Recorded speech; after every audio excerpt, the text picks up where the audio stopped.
Merci beaucoup Alexandra Dublanche pour vos mots d'introduction qui, je crois, vont assez bien résumer ce qu'on veut montrer avec ce baromètre.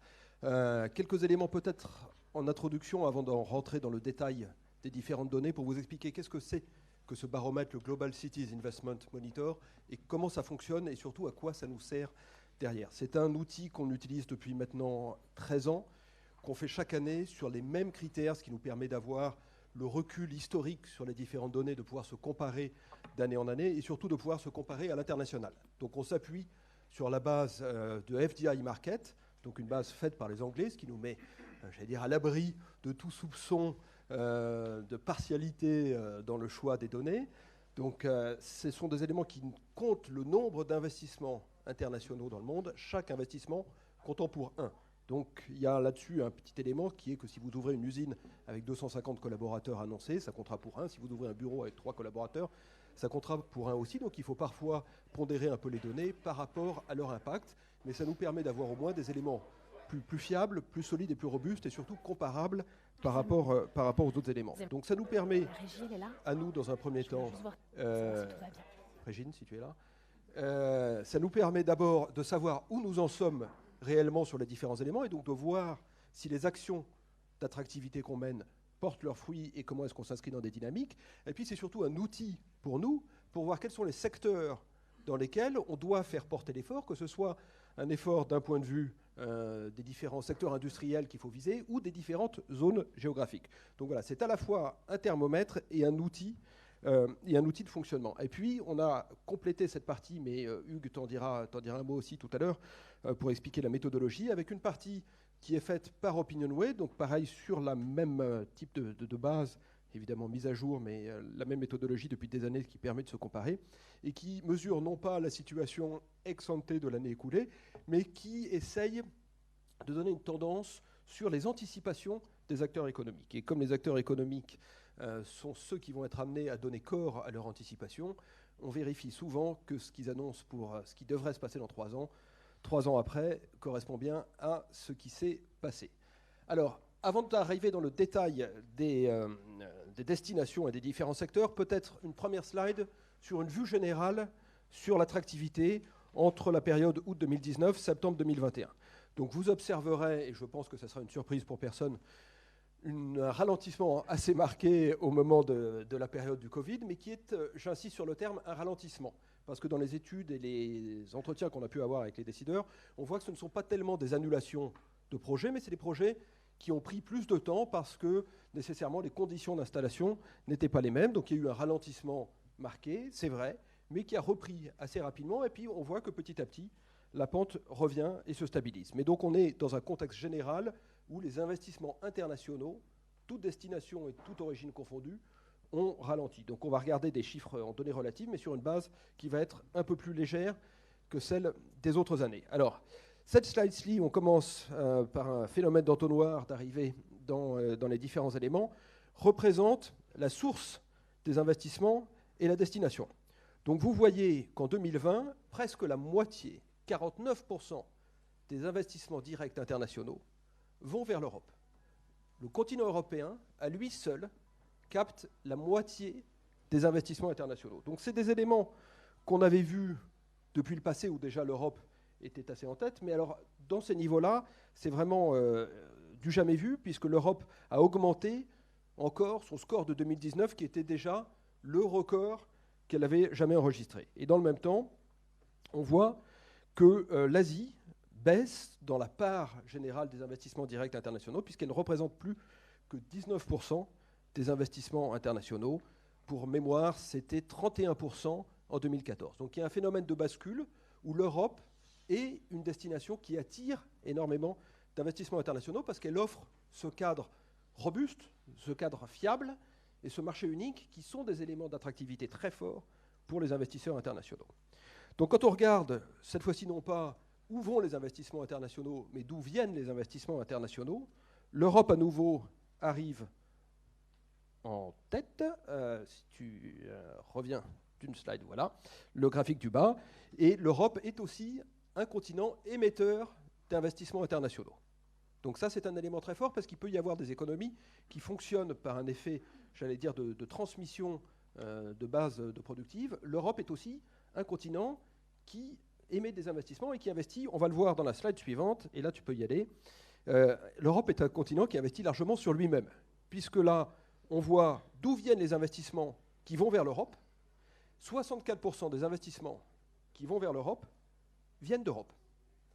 Alors, ça peut paraître comme ça un peu bizarre à dire, mais ça montre à quel point le fait d'avoir créé un environnement dans lequel vous avez un cadre culturel, un cadre réglementaire, un cadre de règles du jeu économique qui soit commun et qui soit partagé, est un élément d'incitation très fort pour les entreprises pour investir en Europe. Et donc l'Union européenne fonctionne bien comme un ensemble qui favorise les investissements au sein de son propre espace. Arrive ensuite l'Amérique du Nord. Et quand on regarde les investissements à destination de l'Amérique du Nord, l'Europe est très largement majoritaire, et elle est présente aussi et en première position, et ça aussi c'est un des éléments importants, sur l'Asie. Donc aujourd'hui, que ce soit l'Amérique du Nord, l'Europe ou l'Asie, à chaque fois ce sont les événements d'origine européenne qui sont les plus nombreux et qui occupent la plus grande part, et une part en croissance, donc ce qui montre le dynamisme de ces investissements. Si on arrive maintenant sur la slide suivante, alors toujours dans le principe de l'entonnoir, on a voulu rétrécir un peu le scope, l'origine des investissements vers les principales régions. Alors peut-être juste un point méthodologique aussi. Quand on dit région, ce sont les régions des grandes métropoles du monde. Donc Londres ou Dublin, on parle des régions. Alors pour Londres, le Grand Londres est assez spontanément. Pour quand il y a marqué Paris, c'est évidemment l'Île-de-France qui est le périmètre considéré. Donc si on regarde par exemple Dublin, on voit une part majeure des investissements d'Amérique du Nord vers Dublin, ce qui peut s'expliquer en partie par le fait qu'un certain nombre d'investissements nord-américains ont pu se reporter, dans le cas du Brexit, vers Dublin, mais ce qui fait une faiblesse de l'Irlande par rapport à ce marché nord-américain qui, s'il venait à être challengé par des conditions géopolitiques, économiques ou de taux de change monétaire, mettrait Dublin dans une dépendance très forte par rapport à ces éléments-là. Alors que Paris a vu sa part d'investissement d'Amérique du Nord augmenter, et assez largement aussi dû au Brexit, et on va le voir tout à l'heure. Paris s'est vraiment imposé comme la métropole européenne de substitution à Londres pour les investissements nord-américains, mais dans un schéma beaucoup plus équilibré. Là où Londres a vu sa part relative d'investissement en provenance de l'Europe augmenter, et la part nord-américaine à peu près maintenue. On va voir Düsseldorf. Alors Düsseldorf, qui est la Rhénanie du Nord-Westphalie, donc le bassin de la Ruhr, Düsseldorf, mais aussi Aix-la-Chapelle. Mais je vais dire Düsseldorf dans la suite de l'exposé, si vous me permettez, parce que je suis déjà très heureux d'avoir réussi à dire Rhénanie du Nord-Westphalie sans me tromper une première fois. Je ne vais pas retenter le diable. On voit qu'il y a une inversion des couleurs à peu près entre Paris et Düsseldorf, où là où nous, on a la part des investissements nord-américains qui arrivent en deuxième position et de manière assez importante, eux, c'est la part asiatique. Alors dans cette part asiatique, on a détaillé un peu les chiffres. C'est assez largement les investissements en provenance de la Chine, et en partie, ce que j'évoquais tout à l'heure avec le bassin industriel de la Ruhr, à cause du secteur industriel dans lequel Düsseldorf agit et qui intéresse plus le marché chinois que nous, qui présentons un profil qui est plus sensible pour le marché américain. Alors, on continue le cheminement. Alors ce coup-ci, on prend un peu de distance. On a voulu le représenter sur la carte du monde. Donc c'est un élément de représentation visuelle qu'on ne faisait pas les autres années, mais qui nous a semblé intéressant de positionner. Si on regarde les métropoles les plus attractives dans le monde sur un planisphère, donc ça c'est le top 50 des métropoles les plus attractives, on voit très clairement, et visuellement l'effet est saisissant, que c'est l'Europe qui en concentre la plus grande part. Et quand on dit l'Europe, c'est plutôt la portion nord-ouest de l'Europe que la portion sud-est. Donc là, il y a une dominance très très forte qui est représentée ainsi sur l'attractivité du secteur de la vieille Europe, comme disait l'autre, sur les investissements internationaux. On voit que tous les continents sont représentés. La taille de chaque rond, évidemment, est pondérée en fonction de son poids dans la part des investissements internationaux. Donc l'Afrique et l'Amérique du Sud sont aussi représentés, même si l'Amérique du Sud, c'est essentiellement São Paulo qui les capte, mais l'Afrique a 5 métropoles qui sont représentées, donc ils comptent quand même dans la carte du monde des investissements internationaux. Et autre élément que je trouve visuellement assez saisissant, c'est l'importance des villes côtières. Quasiment tous les points, et si on met que Paris, Le Havre, Paris et la Seine, un seul fleuve, une seule rue dont le Havre est la porte d'entrée.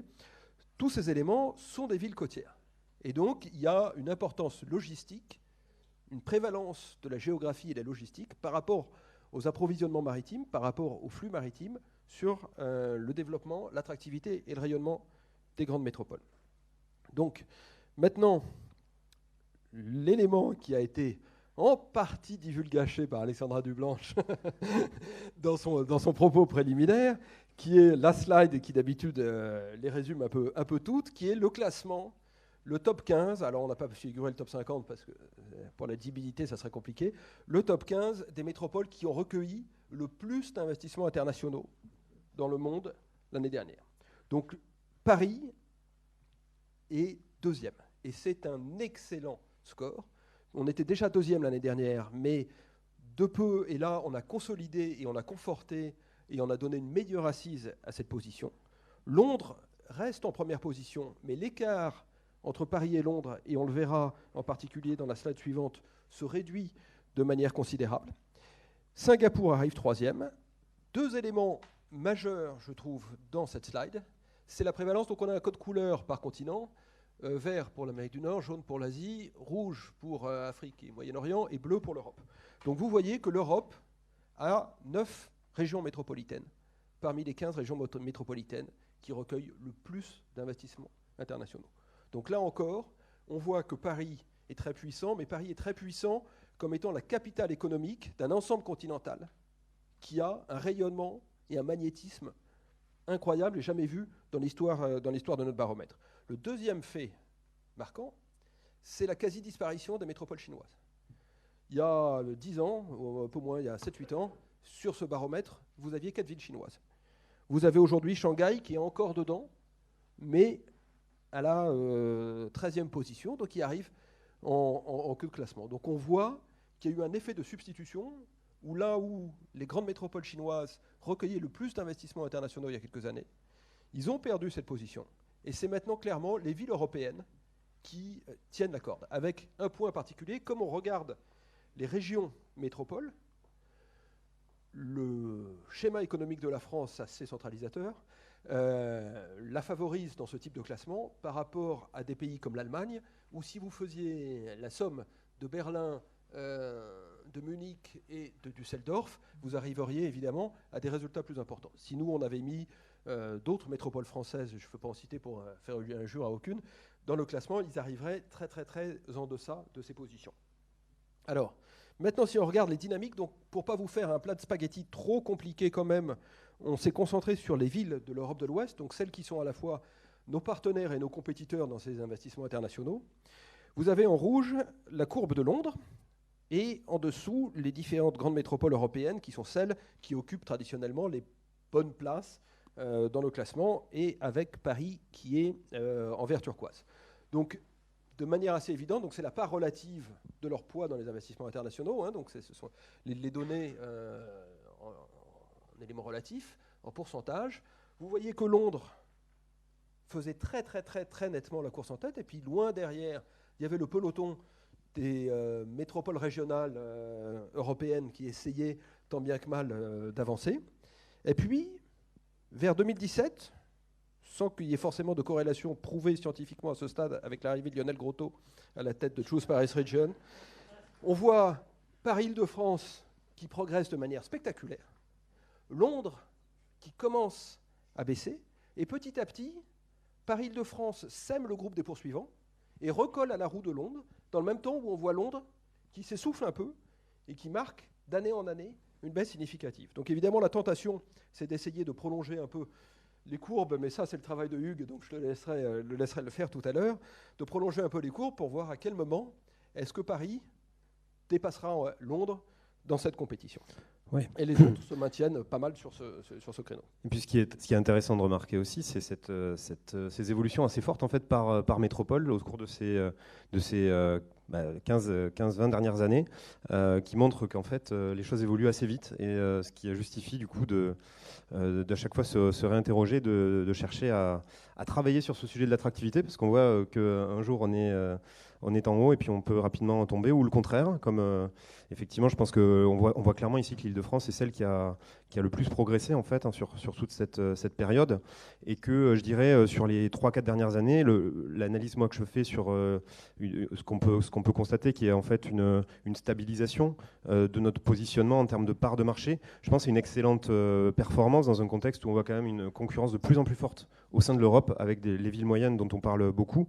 En réalité, on observe que pour l'instant, le moteur continue à tourner et à tirer correctement l'ensemble du pays. Donc c'est vraiment une très bonne nouvelle. Et c'est, je pense, comme ça qu'il faut analyser cette stabilisation récente plutôt comme une nouvelle très positive pour notre région. Donc je vous propose de poursuivre et de faire un focus un petit peu plus par secteur. Le premier sur les services financiers, avec un résultat qui est assez intéressant sur ce baromètre, puisque l'Île-de-France apparaît comme la première métropole sur les services financiers, avec 49 investissements dans ce secteur, ce qui est quand même assez important. Donc vous la voyez ici en vert, et donc qui passe devant Londres en rouge avec 43 investissements, et donc un chiffre qui a été divisé par 2 depuis 2018 pour la capitale britannique. Concernant Singapour, donc en jaune, vous voyez qu'ils évoluent donc depuis 10 ans, qui profitent effectivement de la baisse de Londres pour se positionner comme une place financière globale en Asie. Mais réellement, en part de marché relative, l'Île-de-France tire vraiment son épingle du jeu au niveau européen global, incluant le Royaume-Uni. J'ai Arnaud de Bresson dans la salle, donc je ferai attention à tous les éléments que je vais me donner maintenant. Mais effectivement, l'Île-de-France est une place financière dynamique et innovante qui se positionne notamment sur des sujets comme la finance durable, avec un très fort travail qui a été fait sur la régulation pour attirer avec un service clé en main et simple les fintechs du monde entier. Et donc on voit que ce travail paye et on arrive aujourd'hui très loin devant Francfort, Dublin ou Amsterdam, qui sont souvent cités comme des concurrents, mais qui totalisent un petit peu moins que l'Île-de-France au total pour ces 3 régions européennes en 2020. Et on n'a pas trafiqué les chiffres, je crois que Alexandre l'a déjà précisé. Peut-être donner un exemple pour compléter sur ce secteur, le développement de la banque JP Morgan, avec le développement de son nouveau hub parisien, quelques chiffres qui marquent quand même 250 salariés vont être rejoints par 440 nouveaux, pour la plupart spécialisés dans la vente et dans le trading. Et puis Goldman Sachs également, qui a annoncé vouloir muscler son staff à 350 personnes contre une cinquantaine aujourd'hui, et puis bien d'autres que je n'aurai pas le temps, bien entendu, de tous citer, mais en tout cas une capitale financière globale avec beaucoup d'atouts. Sur les sciences du vivant, la présidente Alexandra Dublanche en a parlé. On a une crise sanitaire qui positionne bien sûr ce secteur comme stratégique. Dans le top 3, on retrouve qui ? On va avoir Paris-Île-de-France, on l'a dit, les pôles de Saclay, de Villejuif, de Génopole ou de Biocitech à Romainville, Boston, et puis Londres, avec notamment les villes proches de Oxford et Cambridge qui sont des pôles de recherche mondiaux. Donc tous ces pôles de recherche mondiaux permettent effectivement à ces 3 régions d'être dans le top 3 mondial sur ce secteur. Si on regardait plus en détail, sachez qu'il y a à peu près 20% des projets qui proviennent des États-Unis et 20% d'Allemagne en ce qui concerne l'Île-de-France. Pour vous donner un exemple, donc l'entreprise belge Galapagos qui a installé une partie significative de ses équipes de recherche et développement sur un site donc dans le pôle de Biocitech qu'on se permet de citer parce qu'il n'est pas forcément connu, mais à Romainville en Seine-Saint-Denis. Et puis en 2020, du coup, il y a eu un triplement de ses effectifs et avec de nombreux recrutements. Par exemple, 40% des collaborateurs titulaires d'un doctorat. Donc les développements de ces entreprises sont à forte valeur ajoutée. On peut aussi citer l'entreprise Biogène qui vient de Cambridge, justement, et qui va investir 22 millions d'euros en France et recruter 45 salariés supplémentaires afin d'augmenter les capacités de son centre d'innovation mondiale basé à Paris.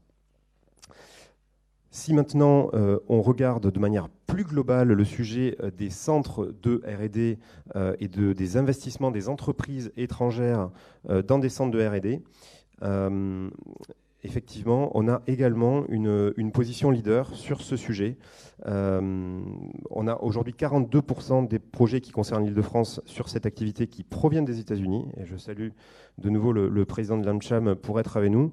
Je vous renvoie effectivement au baromètre qui a été réalisé par l'AmCham et le cabinet Bain en février 2020 sur ces sujets. Et on voit bien avec ce baromètre, en tout cas, je trouve que c'est aussi un message fort pour l'Europe. L'Office européen des brevets a positionné la France comme le 2e déposant européen de brevets, le 5e mondial. Et le Global Innovation Index 2021, publié fin septembre par l'Organisation mondiale de la propriété intellectuelle, a confirmé aussi ce positionnement avec la France qui a gagné 11 places en 10 ans. Là aussi, peut-être un exemple, on a effectivement l'entreprise, par exemple, Eureka Robotics, entreprise singapourienne qui vient d'ouvrir son centre de R&D dans la robotique et l'intelligence artificielle appliquée à l'industrie. Et donc, ses dirigeants considèrent notre région, et c'est une citation, comme l'un des principaux centres mondiaux de recherche et de développement en matière d'intelligence artificielle. Et elle dit qu'elle va pouvoir puiser dans cet incroyable réservoir de talent pour faire progresser leur technologie. Voilà pour ce baromètre, pas mal de bonnes nouvelles, et je vais passer la parole tout de suite à Hugues pour nous parler de la suite. Bien, merci. Bonjour à tous. Alors effectivement, jusqu'à présent, on vous a parlé finalement de ce qui s'est passé il y a quelque temps, avec un regard rétrospectif. On va maintenant s'intéresser à, je dirais, l'avenir et à la façon dont les investisseurs internationaux se représentent les prochains mois, les prochaines années, comment ces différentes métropoles dont on a parlé vont améliorer ou au contraire faire en sorte que leur attractivité évolue. Alors, un premier indicateur qui est intéressant, je ne reviens pas trop longtemps sur la méthodologie puisque Alexandre en a parlé, on a interrogé un échantillon représentatif de l'ensemble des investisseurs internationaux, un peu plus de 500 décideurs, qu'on a structuré en fonction du chiffre d'affaires, des pays, des secteurs d'activité. Donc c'est vraiment représentatif de la réalité de ces investisseurs. Les interviews sont relativement récentes. Pour l'essentiel, elles ont été conduites le mois dernier. Donc on a vraiment des résultats qui sont frais, qui sont intéressants et qui augurent peut-être de ce qui va se passer dans les prochaines années.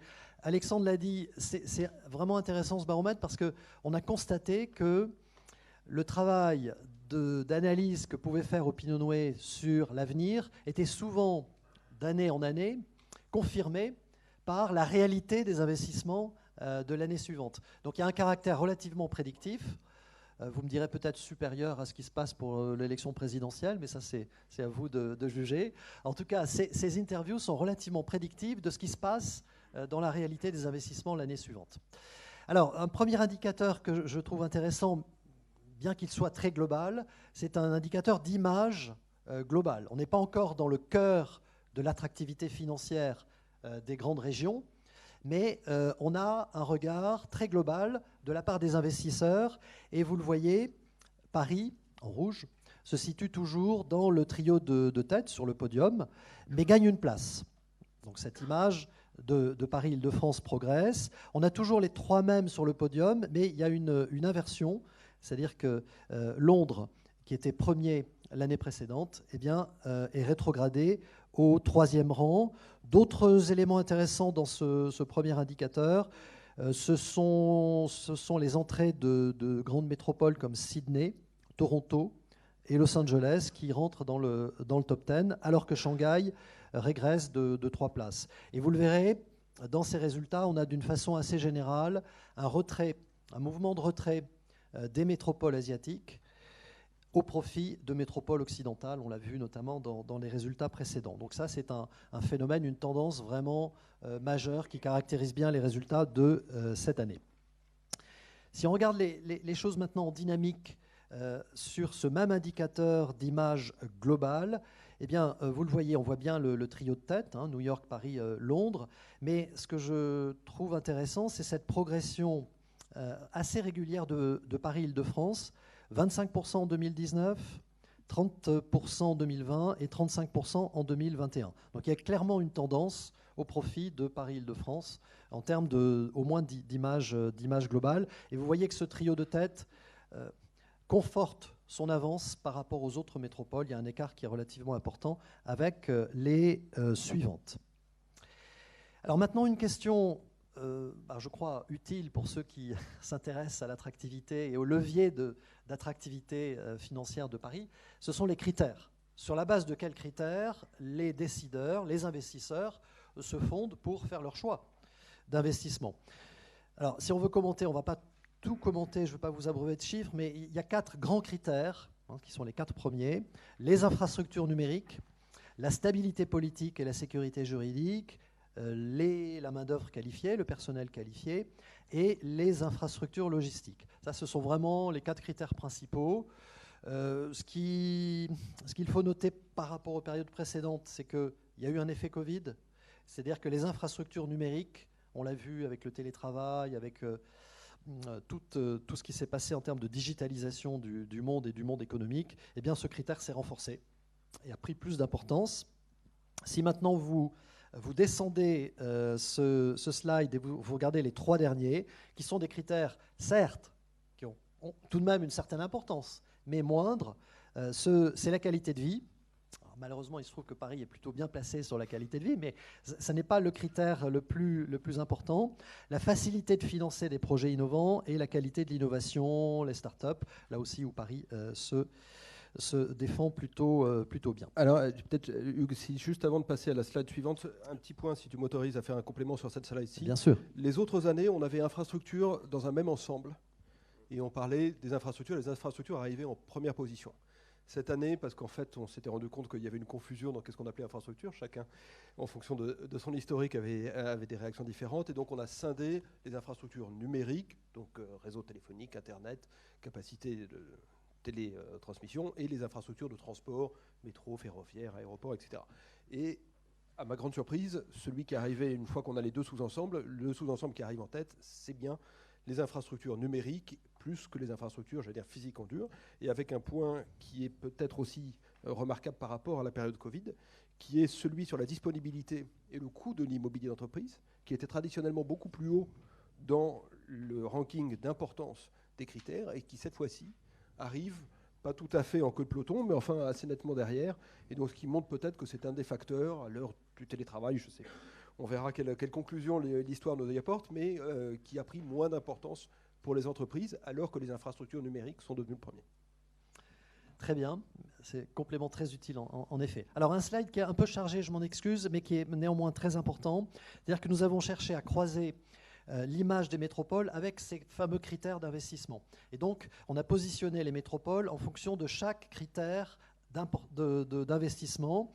Alors, je ne vais pas tout commenter, mais vous voyez que New York est souvent premier sur un certain nombre de critères d'investissement. Et très logiquement, si vous regardez la dernière ligne qui résume tous ces critères, c'est la moyenne des performances de chaque métropole, eh bien New York arrive en tête sur la moyenne des différents critères. Londres arrive en 2e position, San Francisco en 3e et Paris en 4e position. Alors Paris, vous le voyez, c'est en rouge. Paris Île-de-France se positionne plutôt bien sur un certain nombre de critères. Et premier sur la qualité de vie, je vous le disais il y a quelques secondes.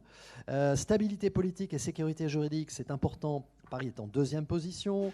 3e position pour la main-d'œuvre et les infrastructures de logistique, la qualité de l'enseignement supérieur. Bref, vous avez un certain nombre de belles performances de Paris Île-de-France qui expliquent son ranking qui est plutôt favorable. Il y a une faiblesse perçue, je ne dis pas que c'est une faiblesse réelle, mais une faiblesse perçue dans l'imaginaire des investisseurs, c'est la croissance économique. Paris est en 22e position seulement, et peut-être que les prévisions de croissance qui sont actuellement un peu plus favorables pourraient modifier un peu la tendance, mais pour l'instant, c'est une relative faiblesse. Et puis, dernier commentaire, je vais vite, sur ces métropoles asiatiques qui, là encore, souffrent par rapport aux années précédentes. Elles régressent au profit de métropoles, notamment européennes. Bien, je vous parlais de regard prospectif il y a quelques minutes. C'est un indicateur qui est là encore très intéressant. Je vous lis la question très simplement. Dites-moi, selon vous, quelles sont les 3 métropoles qui vont améliorer le plus leur attractivité dans les 3 années à venir?